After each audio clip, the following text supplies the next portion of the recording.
na Dunaj, kde došlo ku kurióznej nehode. Loď narazila do hrádze. Zistíme podrobnosti o údajnom zneužívaní dievčat v resocializačnom zariadení. S Jožom Kubánim spočítame tatranských turistov. A povieme vám, prečo si úplne cudzí ľudia posielajú pohľadnice. A mimochodom aj my vám dnes jednu odošleme. Pošleme, odosielateľom bude Liptovský Mikuláš! Tak, presne. Dobre, čo bol fajn na prvú skúšku? Povedané ústami českého turistu, to by takhle nešlo. To musí byť, to Ježiš v Tatralandii polských turistov vystreli z tobogánu. Hladko je lenže pozor na hlavu. Jasné. Vaťo, dá na mňa bacha, jasné, neboj sa. Zostrel ma. Dobre, počúvajte ma.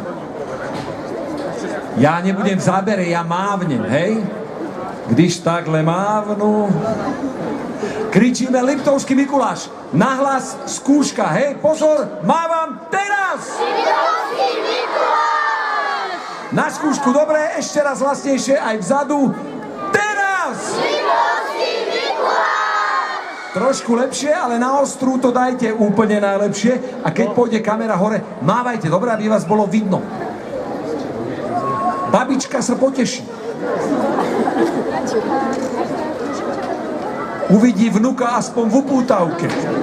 Kedy si bol naposledy u babičky? No vidíš.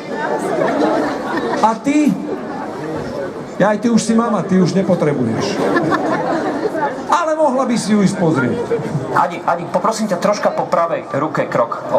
Tak, takto. A Janko tiež po pravej ruke. Áno, troška, áno, to je krajšie. Teraz je to...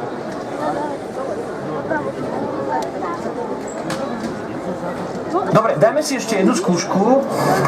Chvíľočka, poviem. Adi, Jano, o 3 sekundy textujeme to.